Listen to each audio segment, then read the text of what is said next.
Merci à tous les membres de ces jurys qui ont accepté d'accompagner ce travail malgré leurs multiples occupations.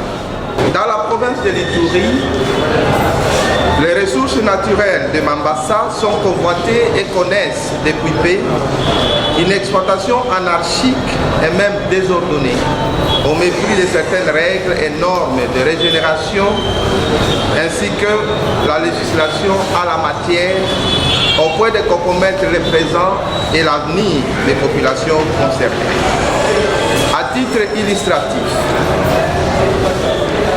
les activités d'exploitation forestière actuellement à Mambasa dérangent et perturbent la vie des pygmées, une partie numériquement importante de la population qui dépendent de la forêt et leurs besoins socio-économiques et culturels. L'exploitation forestière implique plusieurs acteurs et influe sur les différentes communautés au sein du territoire de Mambasa. C'est ainsi qu'il est nécessaire de mutualiser les efforts pour protéger les ressources disponibles et consolider le développement durable. Au cours de ces 10 dernières années, la province de l'Ituri en général et le territoire de Mambasa en particulier connaît une situation désastreuse à cause des conflits violents qui ont occasionné la mort de milliers de personnes, les déplacements massifs de populations et la destruction de plusieurs hectares de forêts, des infrastructures, des bases et ainsi que la persistance des groupes armés. Vu l'importance des choix qu'occupe la forêt, son exploitation en milieu rural congolais constitue un enjeu économique majeur qui oppose l'État et les opérateurs privés aux communautés locales. La RDC est le premier pays d'Afrique par l'étendue de ses forêts. Elle contribue de manière significative avec près de 60% des forêts du bassin du Congo et à la préservation de l'environnement mondial. Sa population rurale, qui représente près de 70%, dépend de l'agriculture itinérante sur brûlis. Si le potentiel forestier congolais est ainsi mis en exergue, il est malheureusement constaté que les retombées économiques ne s'en suivent pas.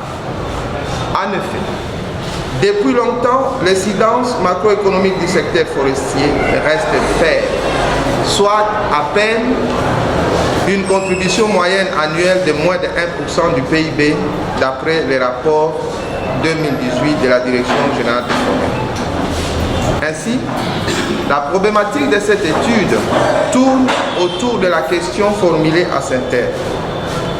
Quels sont les déterminants de l'exploitation forestière pour un développement local durable dans le territoire de Mambasa? Les hypothèses.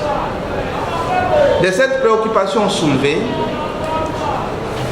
l'hypothèse retenue se formule comme suit.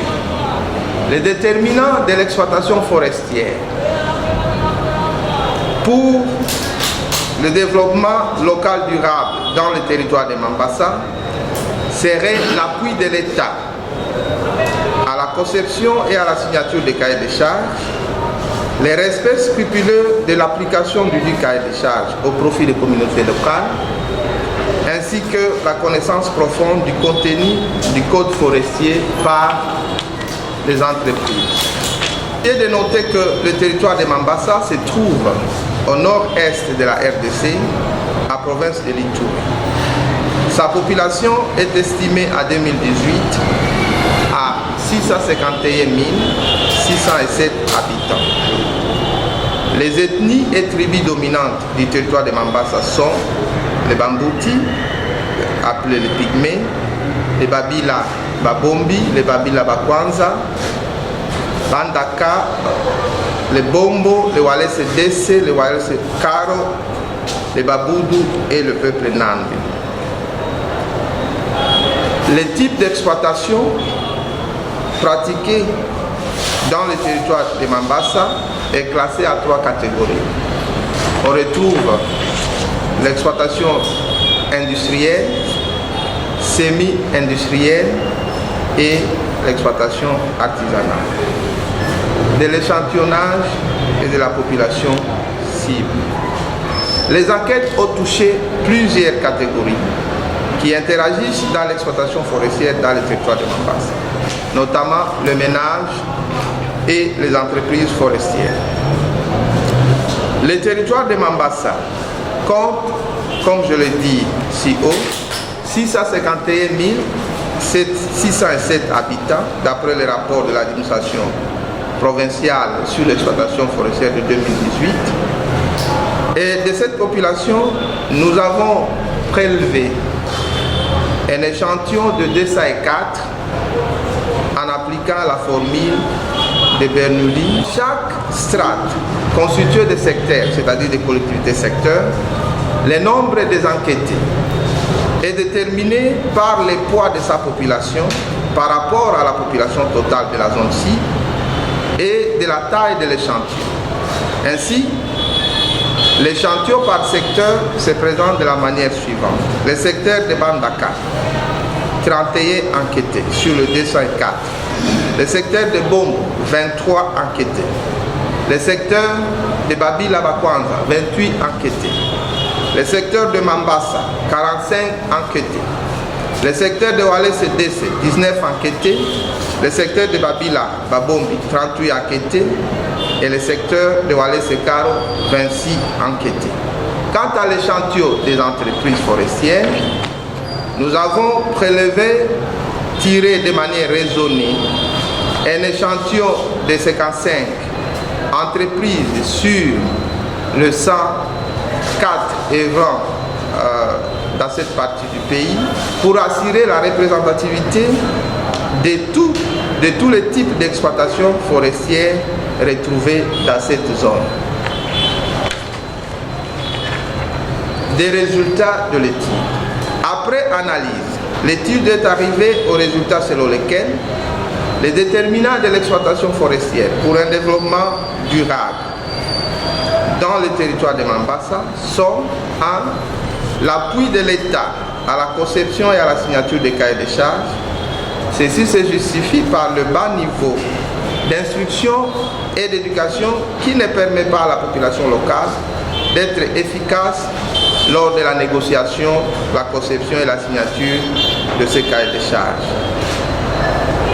Deuxièmement, l'appui de l'État dans le respect scrupuleux de l'application de ces cahiers de charges.